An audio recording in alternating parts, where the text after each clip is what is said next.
Boa noite a todos. Isso.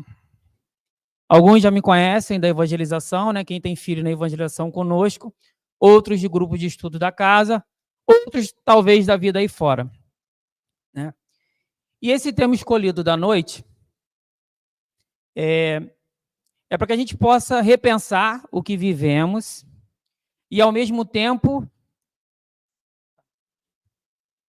como que iremos criar os nossos filhos, né? Ou como estamos criando, né? Então vai ser uma reflexão que eu peço que cada um de vocês tenha. Aqui não existe nada definitivo, né? Cada criança é uma criança, cada família é uma família, mas apenas a gente vai apresentar aqui alguns pontos que alguns profissionais da área acham importantes para que possa educar uma criança de forma melhor. E muito interessante ao chegar aqui ver o nosso músico com o filho dele. Essa é a proposta da constelação. Os filhos estão sempre próximos aos pais, no momento onde os pais estão efetuando um trabalho útil para a sociedade. Então, essa criança ela começa a aprender a importância de se trabalhar no bem, de como é gostoso estar acompanhando o pai numa tarefa dessa. E é essa conversa que a gente vai apresentar um pouco aqui no estudo da noite. Vou explicar também, quando se fala em constelação, muitos podem pensar na terapia alternativa, né, desenvolvida pelo psicoterapeuta Bert Helling. Não vamos entrar nessa área, tá? Isso é uma área que quem quiser pesquisar, vai para a internet e pesquisa e vai obter informações. A gente vai falar da constelação que a Joana, tá, junto com o Divaldo, traz nesse livro, que inclusive está lá na nossa livraria à venda. Então, depois, quem tiver interesse, no final da palestra, nós temos esse livro para vender na casa. Então, sobre essa constelação familiar que vamos estar falando. Quando pensamos em constelação, é no meio, né? Espera aí. É no meio. Não, é aqui. Aqui. É isso mesmo. Quando pensamos em constelação, pensamos em quê?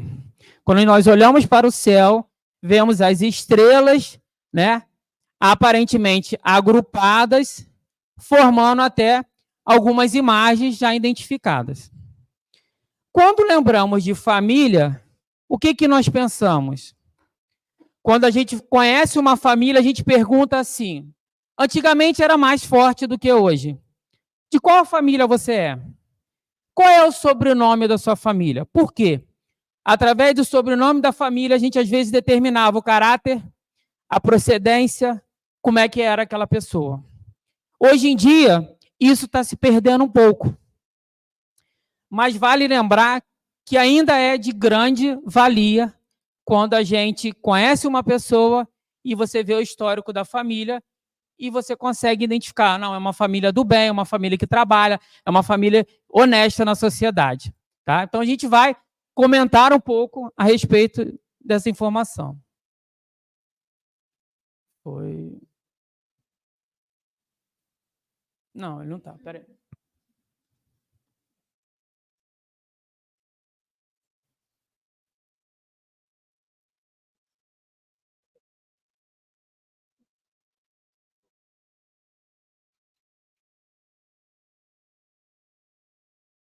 Foi demais.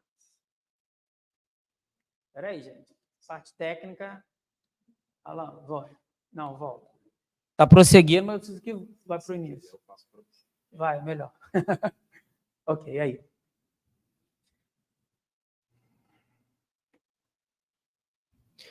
E com isso, a gente começa a aprender, nessa obra da Joana com o Divaldo, né, a importância, né, da família numa sociedade. E ela coloca que o destino da sociedade está diretamente ligado, né, à família. Por quê, gente? É da família que sai o trabalhador, é da família que sai o estudante, É da família que sai o bandido, né? Então, é do núcleo familiar que nós vamos ter todos os tipos de pessoas que vamos estar encontrando no nosso dia a dia, na nossa sociedade, né?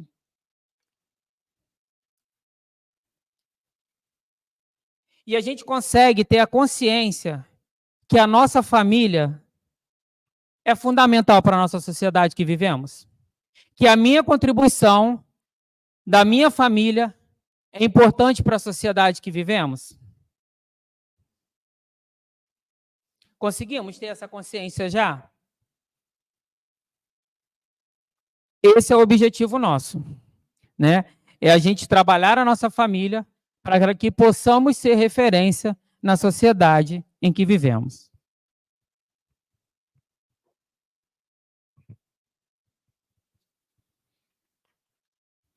Pode passar. Agora, nós vamos ouvir, o importante é mais ouvir do que assistir o vídeo, tá? Com isso, eu pediria, Flávio, pedir uma ajuda sua, ou não sei se é aqui, Alain, apagar as luzes. Se vocês puderem ficar de olhos fechados, vai ficar mais fácil para vocês compreender onde eu quero chegar.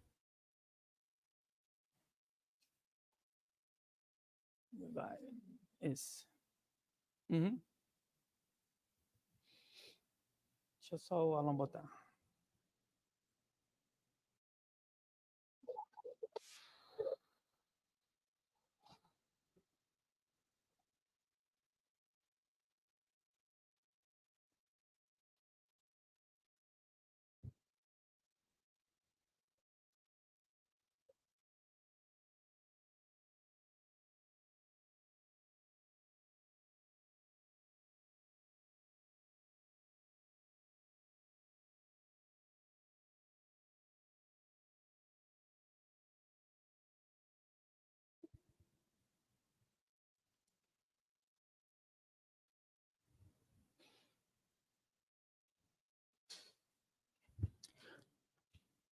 Pode. Não sei se deu para todos ouvirem, principalmente quem estava lá atrás, né? Essas foram algumas frases que ouvimos na nossa infância. Essas são algumas palavras que ainda continuamos falando com as nossas crianças, né? Essas são os gestos que a gente continua tendo em nossa casa. E aí a pergunta que eu faço: qual é o ser que vamos devolver para a sociedade com esse tipo de tratamento?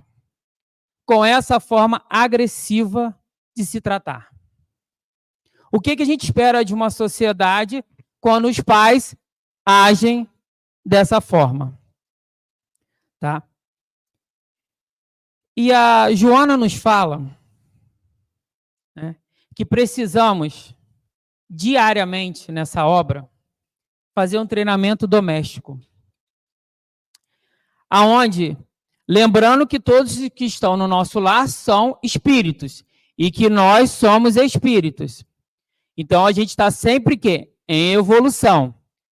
Por isso que ela diz que o treinamento doméstico do espírito auxilia na capacidade de amar com mais amplitude, alcançando a sociedade. Então, é um treinamento diário. Então, precisamos tirar essas falas, né? Quem ainda tem esse hábito de utilizar, né? Se controlar para não usar isso mais com os filhos. E para quem já viveu, né? Que já está adulto, precisamos o quê? Procurar ajuda médica. Porque se a gente não se livrar dessas falas que ficaram registradas lá no nosso passado, a gente, na maioria das vezes, não vai conseguir prosseguir. A gente vai travar em alguns momentos da nossa vida, a gente, seja profissional, seja familiar, seja no convívio com o outro, tá? De tão sério que essas palavras fazem na nossa vida. Vamos para isso. Vou ler aqui, gente, porque é importante, que é muita informação. É inegável que a infância deixa as marcas profundas nas pessoas, sofrimentos devido a abuso sexual, psicológico ou físico, bullying, experiência de rejeição, abandono, humilhação e situação de vulnerabilidade persiste ao longo da vida e podem causar ainda mais problemas na fase adulta. Essas dificuldades enfrentadas quando se é criança dão origem à propensão a dívidas, medo de falar em público, insegurança, baixa autoestima, agressividade, intolerância à frustração, tendência a se envolver com parceiros abusivos e por aí vai. É isso que a gente quer para os nossos filhos? Então, gente, a mudança é para hoje. É a partir de hoje chegar em casa e falar: não quero isso para os meus filhos. Se quiser, vai ter isso aqui na fase adulta deles, ou até antes da fase adulta deles. Né? E para a gente que já viveu isso, como falei, busca tratamento, busca casa espírita, para que a gente possa se curar do que ficou lá atrás. Tá bom? Agora, nós vamos passar... Pode passar mais esse. Isso. Nós vamos assistir um outro vídeo, tá? Os vídeos são curtos, podem ficar despreocupados com isso. Só um minutinho.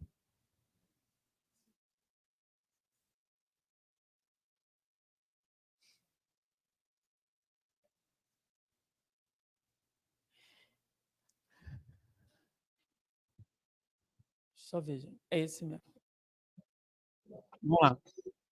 Pode só um minutinho. Só volta o vídeo um pouquinho.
A gente vai passar mais um só, para que a gente possa comentar.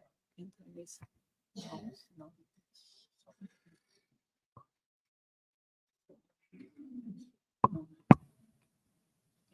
Isso.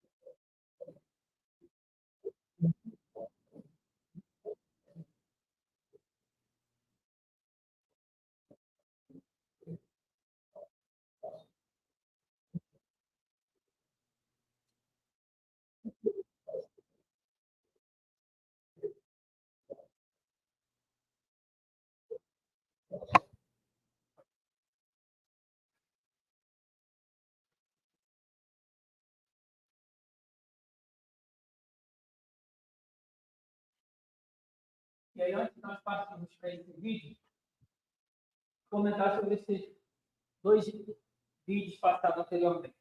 Né? Como que conseguiremos regular uma criança se somos descontrolados? Como conseguiremos pedir à criança para falar baixo se eu só grito? Como eu vou pedir para uma criança ficar quieta se eu, como pai, não consigo ficar controlado assistindo uma televisão?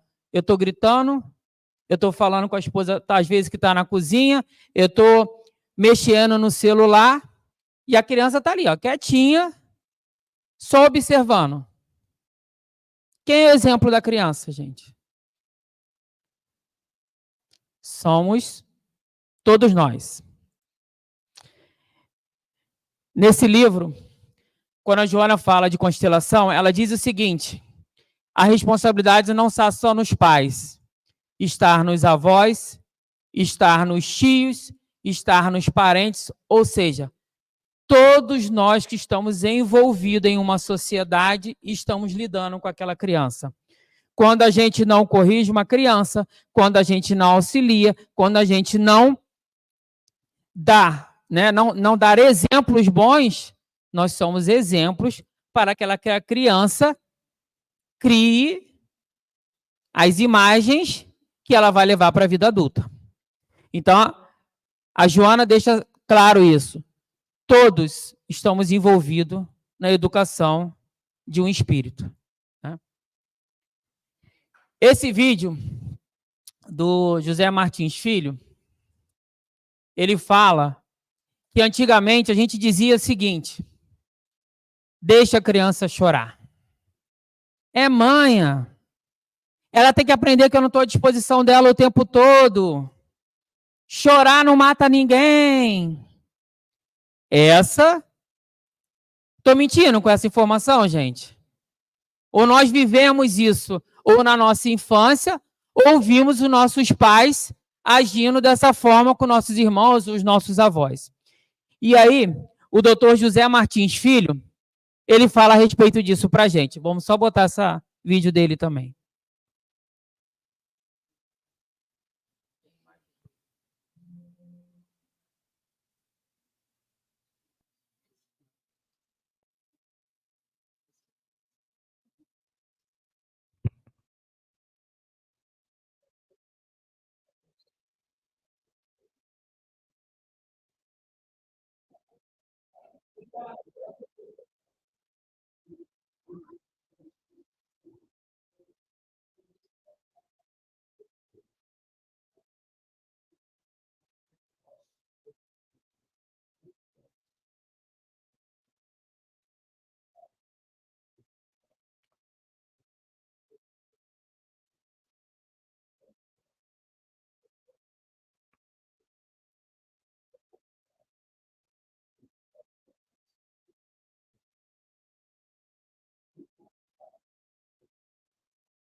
Quanta informação a gente está tendo, né? Eu creio que muitos sabiam e outros não. Né? Mas aí cabe a gente estar sempre relembrando, sempre voltando essa informação quando a gente estiver, né, ou for lidar com alguma criança. E aí, complementando a fala dele, a gente lê uma parte que fala o seguinte: a infância é um período crucial para o desenvolvimento emocional do indivíduo, por ser uma fase de constante aprendizado. É nessa etapa que construímos a nossa visão de mundo, das pessoas e de nós mesmos. A personalidade está em formação, e as relações e a bagagem acumulada são fundamentais para ela. Podemos desenvolver um trauma em qualquer momento da vida, mas é na infância que ele tem maior impacto e tende a causar mais danos ao psiquismo. Por quê, gente? A criança ela não tem defesa. Ela não sabe bloquear uma informação como um adulto.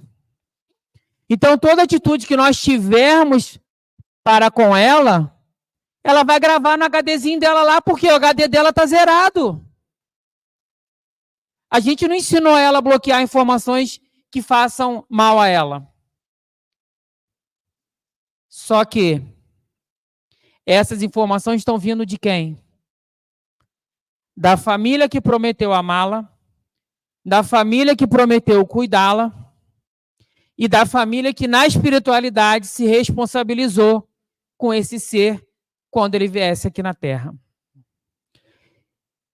Imagine nós, a mente de uma criança como fica. Aquele que seria meu protetor está abusando de mim. Aquela que iria me ensinar o amor, ao tempo todo ela diz, se eu pudesse, eu não tinha tido você. Né?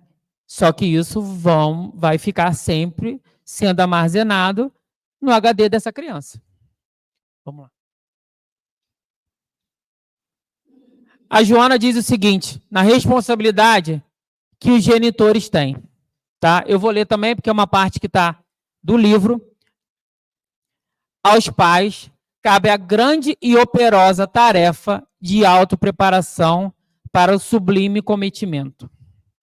Graças ao que se desenvolve no incessante crescendo os valores intelecto-morais, preparando-os para as inestimáveis conquistas da paz e da felicidade que almejam. Ok.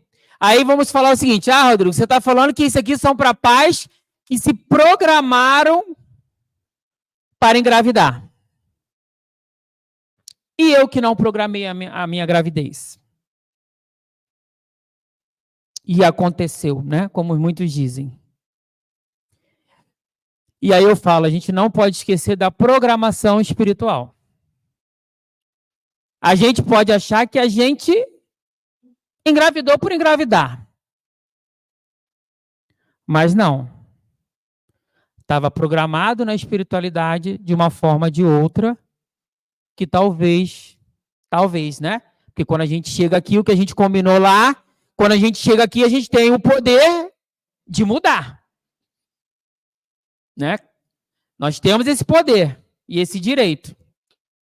Então, nós precisamos fazer o que com isso, gente? Se eu, como a Joana diz aqui, não me autopreparei, eu vou precisar, gente, 24 horas por dia. É me debruçar em cima de conhecimento 24 horas por dia. Para quê? Para quando esse ser vir, né? Quando ele nascer, eu já estou com bastante informações para que na fase da infância, como os profissionais passaram aqui para nós, possamos dar maior informação possível para esse ser. Criá-lo da melhor maneira possível. Tá? Vamos lá.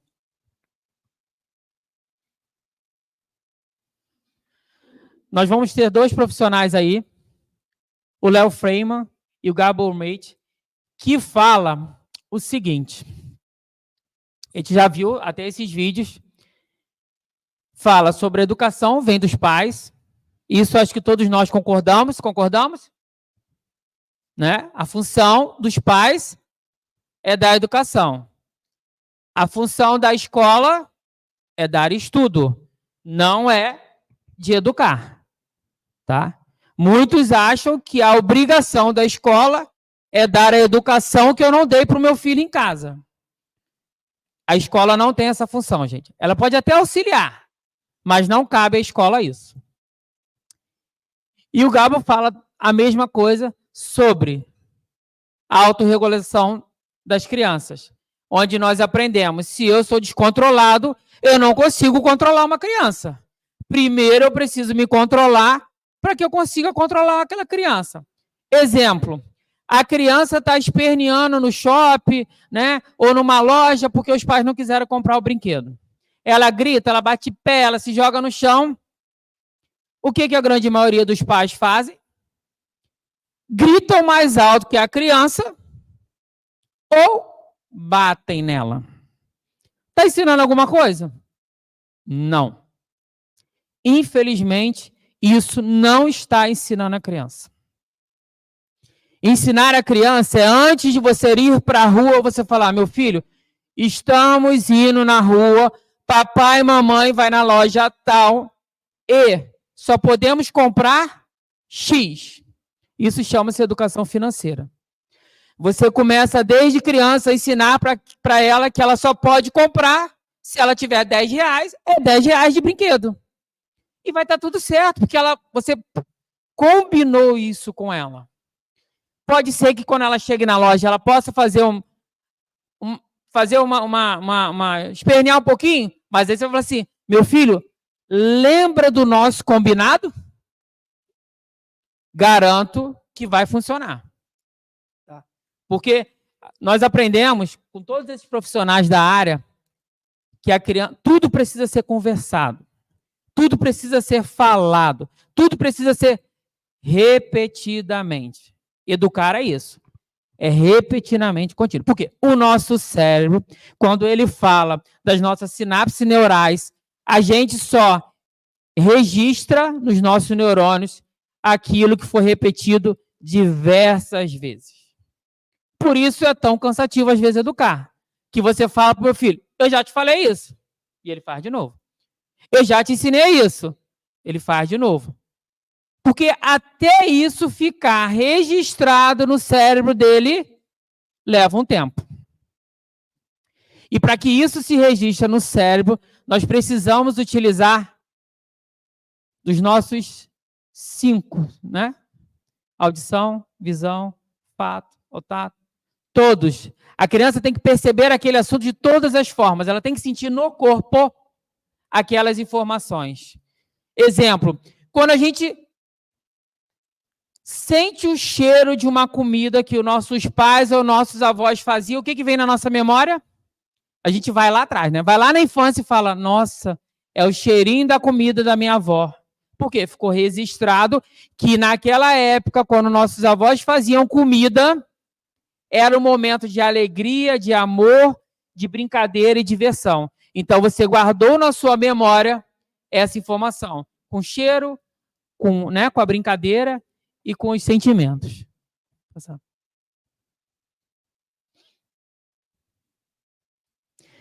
Desse modo, a Joana diz que a moral na conduta dos parceiros, sejam eles cônjuges ou não, é um fator de relevante significado para a organização familiar, ensejando identificação de sentimento entre os membros que a constituirão. Ou seja, não tem como fugir. Não tem como eu dizer para o meu filho, seu pai não presta, sua mãe não presta. Que culpa ele tem? Foi ele que escolheu? Não vamos botar a culpa nos nossos filhos pelas nossas escolhas. Tá?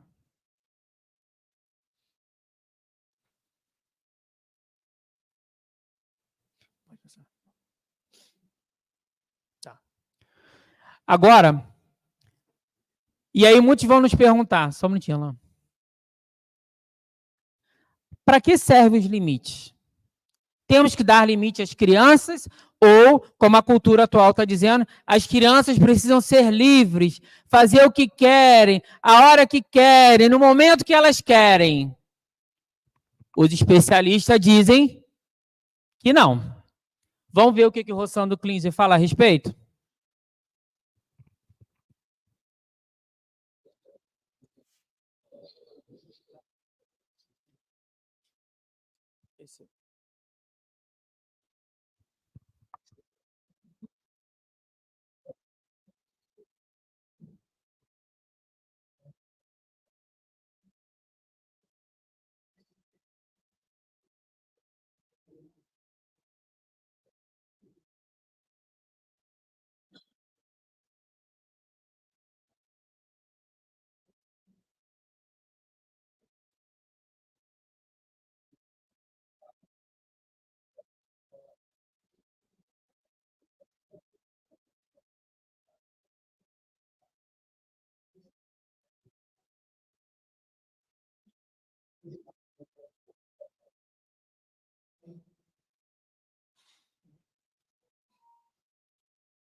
Então, depois quem quiser pesquisar sobre esse podcast do Rossandro, está lá no YouTube, no Instagram.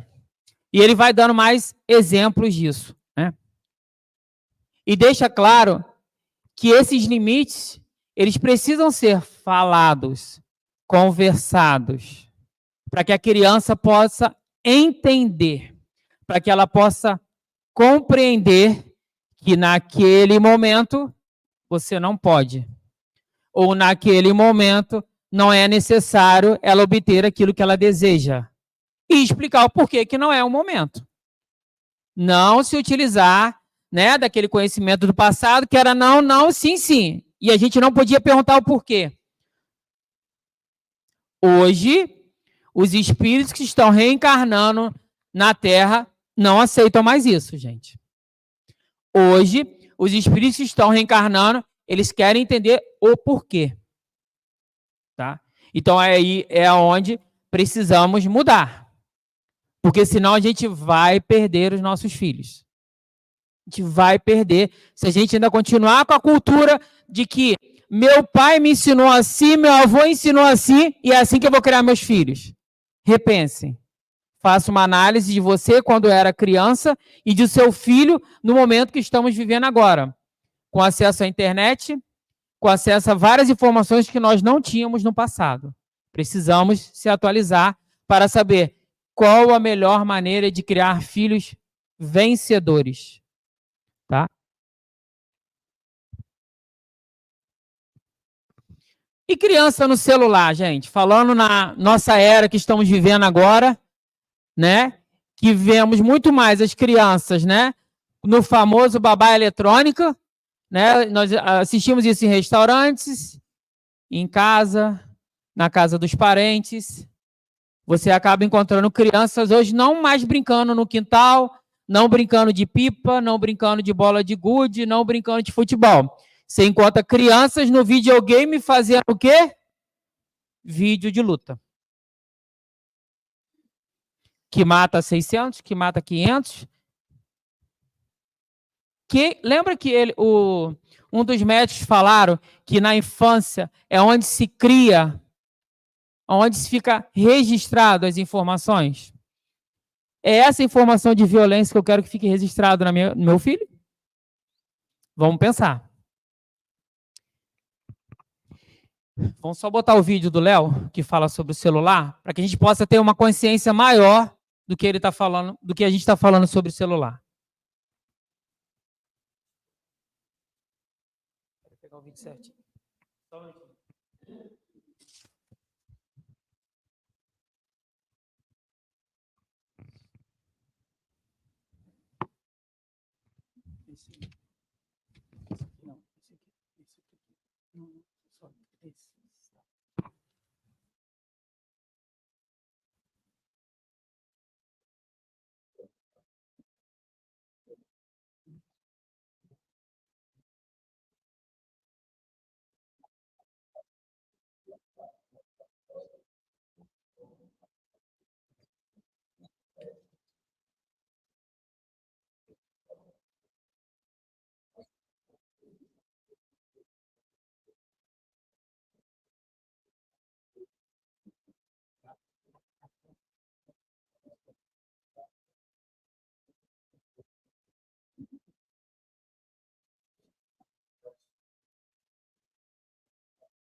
É um profissional da área que está falando, né?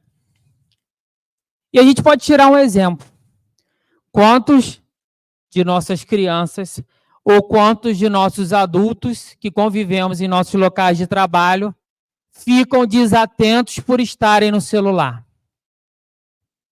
Fazem atividades erradas porque não prestou atenção no que o chefe falou, porque naquele momento que o chefe estava dando a mensagem, ele estava numa rede social.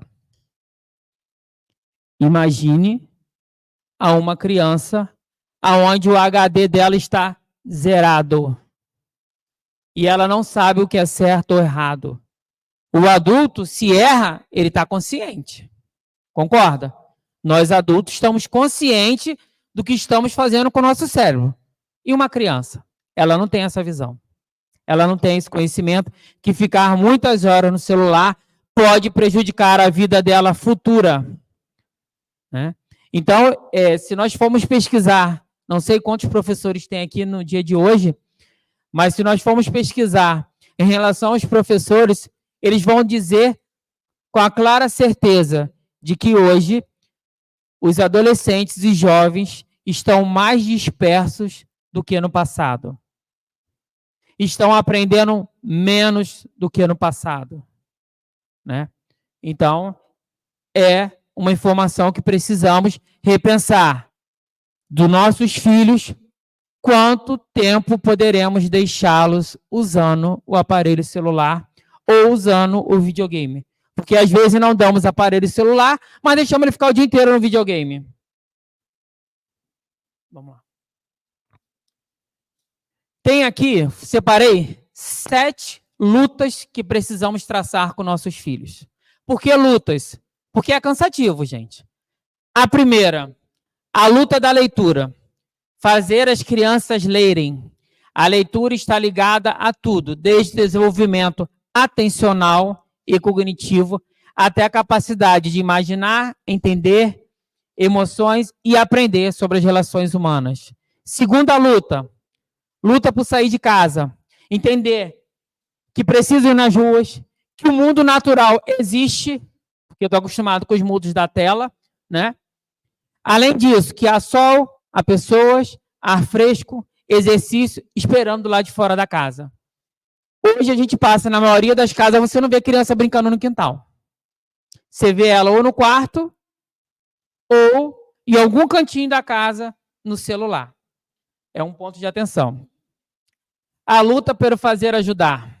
Crianças precisam ajudar no cuidado da casa, executando tarefas do dia a dia. Pegar sua água sozinho, lavar um prato, aprender a arrumar sua própria cama, são tarefas que geram senso de responsabilidade e integração.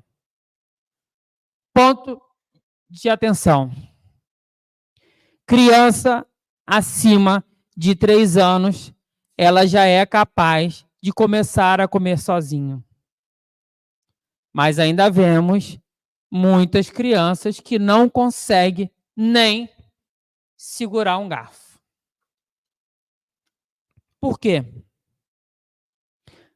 Com a vida corrida do dia a dia, muitos preferem pegar a mamadeira, segurar para a criança. Nem deixa a criança segurar, porque senão ela pode entornar, pode sujar. E a criança vai perdendo a capacidade de se tornar independente.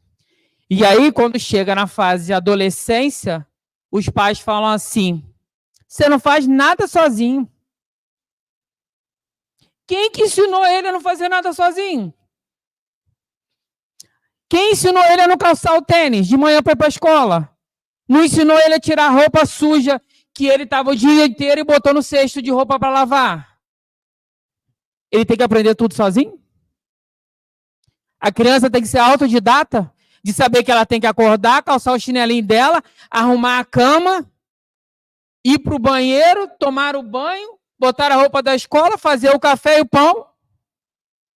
Porque os pais acham que ela já sabe tudo. Não sabem, gente. Elas estão ali, ó, no básico do básico. Elas não sabem nem se beber água ou suco de manhã faz bem ou mal para elas. Porque não tem essa capacidade ainda de entendimento. Lutar para comer em família. Vão lá na casa de vovó? Ah, não, mãe, é muito chato. Vão ali na casa do seu tio, né? A gente ouve vários relatos. Ah, as crianças não querem mais sair com a gente. Será por quê? Será que foi incentivado, né? E foi mostrado a importância de comer em família? Naquele momento? Será também que aquele momento de se reunir em família é um momento saudável para a criança?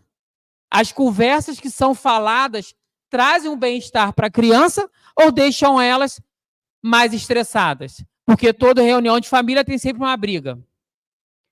Então, precisamos repensar de como estamos reunindo nossas famílias.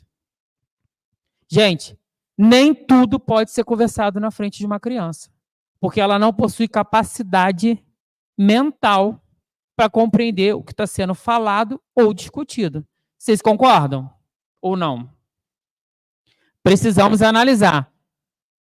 Cada fase, cada idade vai ter um assunto que ela vai compreender melhor ou não de acordo com a evolução dela. Tá? E aí cabe a nós, responsáveis e pais, darem a ela, fase a fase de nossa vida, para que ela possa entendendo.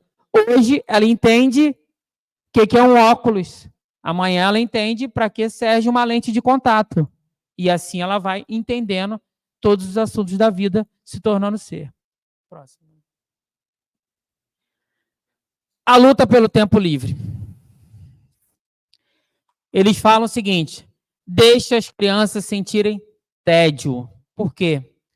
Com os celulares, as crianças não ficam entediadas, né? Faça-os aprender e não depender de eletrônicos para preencher o tempo. As crianças precisam de tempo e espaço, por vezes vazios, para alimentar sua criatividade e criar iniciativas. Curiosamente, o tédio pode ser um gatilho para gerar habilidades. Quando a criança não tem o que fazer, dê um livro, dê um lápis com uma folha, dê uma canetinha e deixe ela brincar. Ou vá brincar com ela, como se fazia no passado, né? Brincadeiras entre a família, entre o pai, entre a mãe, com a criança, né? Vamos voltar, vamos resgatar essa fase que é tão importante. A luta por conversas difíceis. Ficamos passando a bola do pai para a mãe e da mãe para o pai. Assuntos que devemos conversar,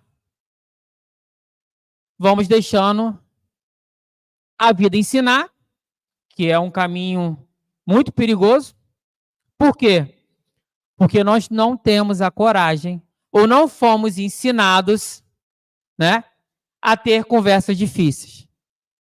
Mas isso tem como aprender, gente. Tem como estudar, tem como procurar ajuda, né? Tem vários profissionais aí da área educacional que vão ajudar vocês, como pais, a chegar nessas conversas difíceis. E aí ele fala, por vezes difícil com as crianças e jovens, no namoro, na imagem corporal, valores, decepções, vergonhas, medos, né? E a luta pelo contorno e limite. Respeitar limites é uma habilidade valiosa.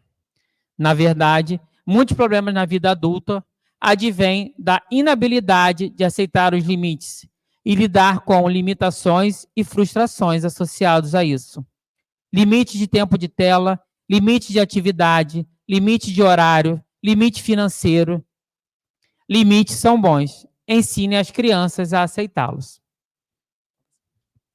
Quando a gente não ensina as nossas crianças a terem limites, teremos adultos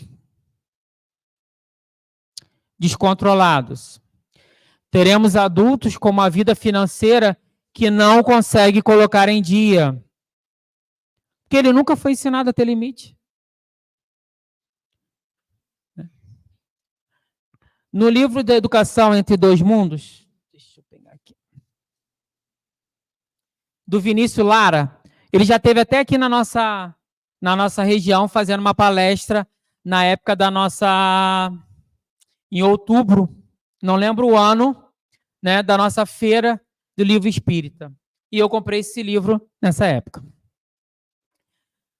O Vinícius Lara, ele diz, tá, da importância que é a evangelização numa casa espírita.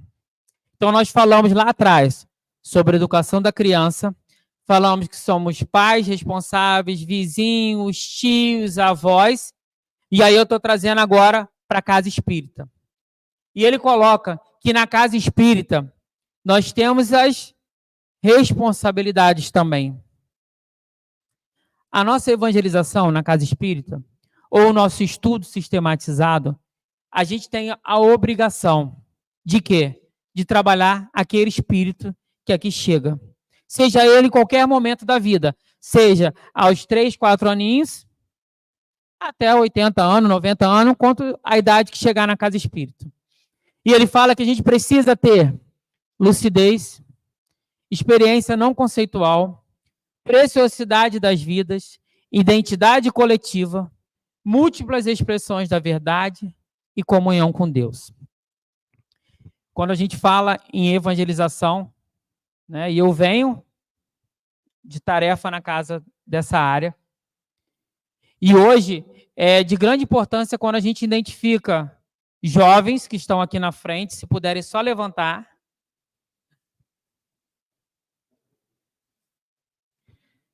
Muito bem.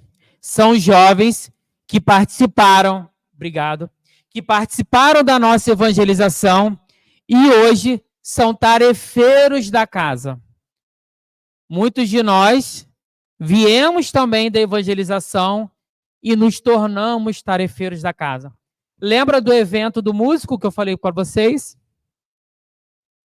É dessa forma.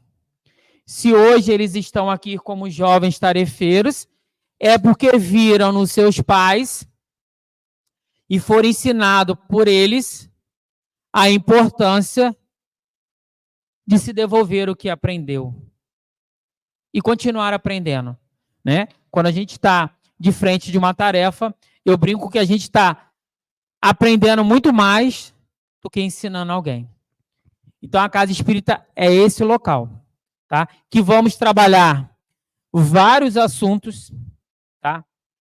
Os nossos evangelizadores, né? A gente trabalha, tem várias obras. Esse aqui é uma, Evangelização na Regeneração, né? Traz informações importantes sobre como os evangelizadores precisam estar prontos para lidar com a nova sociedade, né?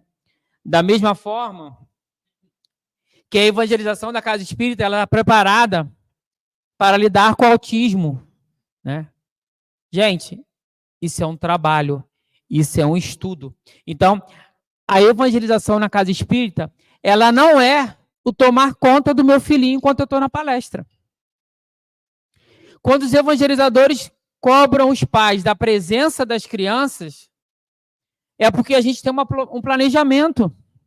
A gente tem uma linha de raciocínio para que aquela criança ou aquele jovem, até o final do ano, ele tenha um conteúdo que vai ajudá-lo na sua vida pessoal, mas na sua vida na sociedade também.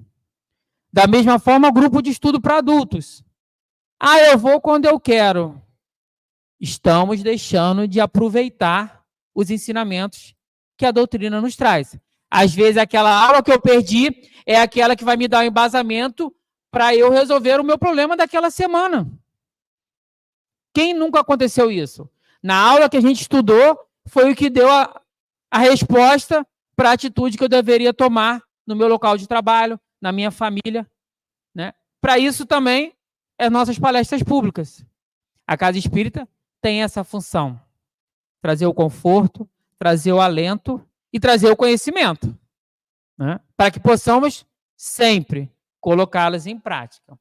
Se pegarmos as informações que tivemos aqui, ao sair daquela porta, botar na caixinha e trancar, é só aguardar os nossos filhos na fase adulta, o que vão se transformar. É responsabilidade de cada um de nós. Se guardamos o conhecimento e não colocamos em prática, é só esperar que ele vai te apresentar qual foi a consequência daquilo que você não efetuou. Tá? Seja ela positiva ou negativa, tá, gente? Nesse outro livro também, de Raul Teixeira, esse já é um livro que eu aconselho a toda a família ter em casa, tá? Tem diversas informações, diversos aspectos que ele traz sobre a convivência da família no lar. E ele fala o seguinte, É através da engrenagem familiar que cada filho de Deus, matriculado no educandário do Renascimento, vai se preparando para aprender a conviver, a conhecer e a respeitar a humanidade. Olha que coisa importante.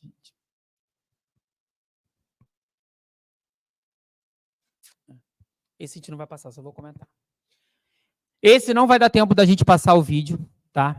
Mas eu gostaria que depois quem quisesse pesquisar o que precisa para ter filhos fortes. O Paulo Vieira, não é fazendo propaganda, mas é importante que vocês pesquisam para saber como a mente humana funciona e como você pode evoluir e como você pode ensinar a seus filhos a se transformar. Ele dá algumas dicas de como não fazer com nossos filhos se queremos ter eles fortes. Do que não fazer, voltando à autoestima, voltando, né, à forma de lidar, conhecimento, aquela visão lá do início, né, o grito, dizer que ele era incapaz, dizer que ele é incompetente. Ele ensina a gente a tirar isso. Se a gente tirar essas informações do nosso dia a dia, a gente vai criar um filho forte. E alguém quer um filho banana quando crescer? Acho que não. Alguém aqui quer um filho que não sabe resolver nada e tem que bater na casa do pai e da mãe para falar, me ajuda a resolver um problema? Tem pais que querem. Tem pais ainda que acham que o filho casado com a sua esposa, ele deve informações à mãe e ao pai, do que vai fazer com a família, se vai passear, se não vai. Existem famílias assim. E aí eu vou falar, alguns esposos e algumas esposas detestam isso, vocês concordam? Filhinho da mamãe.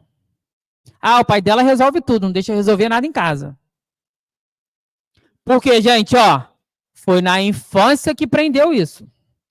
Foi na infância que você não deixou o seu filho tomar as atitudes que ele deveria tomar na vida, sendo elas certas ou erradas. Ele tem que ser responsável pelos atos deles. Os pais estão para ajudar? Sim. Mas deixem seus filhos tomar suas próprias decisões, para que eles possam ter a consciência da responsabilidade de cada ato que eles vão fazer na vida deles. Qual é a consequência de cada atitude que ele fizer, certa ou errada. Vamos passar.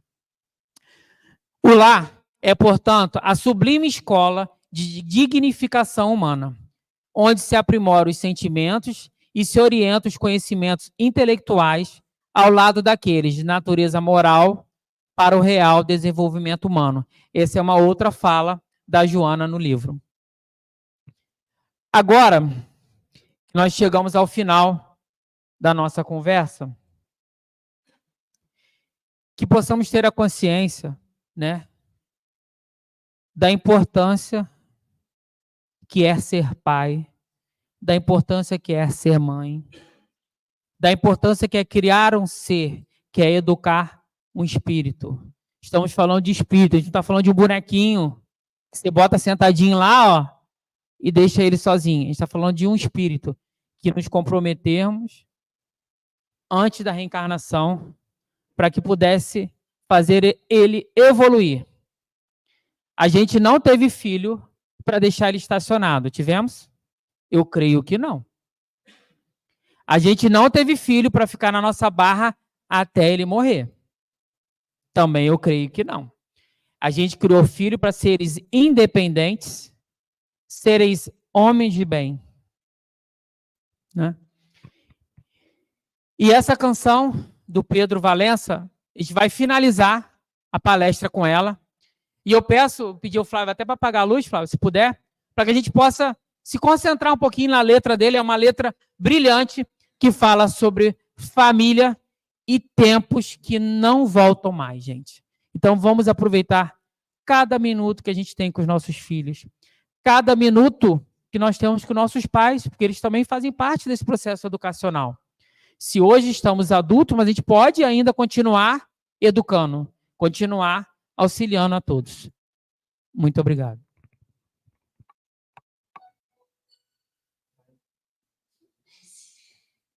Não tem como, gente. Vai.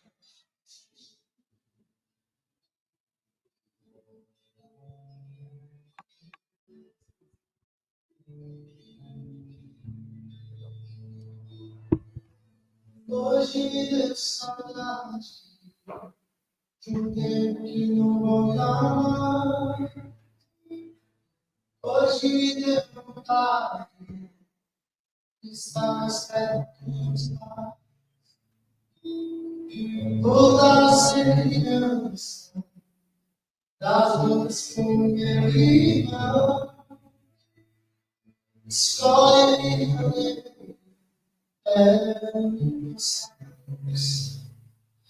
mamãe gritava na cozinha, filha. Nossa família,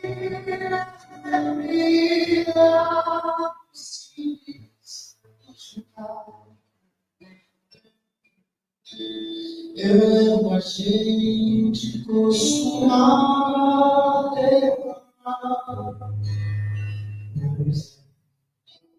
mas hoje tudo que eu queria era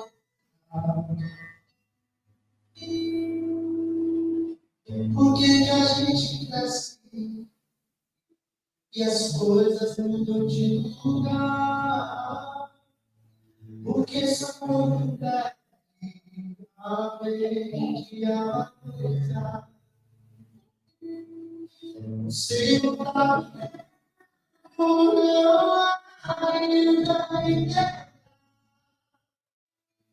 o que é saúde.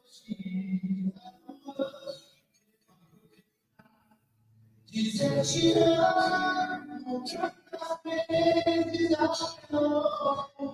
Você sabe, dá uma abraço, eu sempre embora, eu te acho, me chama, está família e se dessa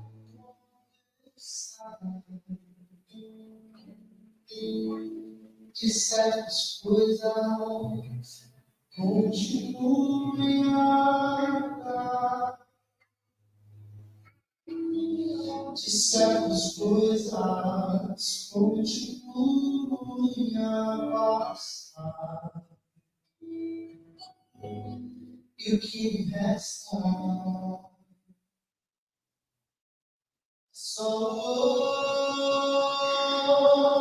de transformar.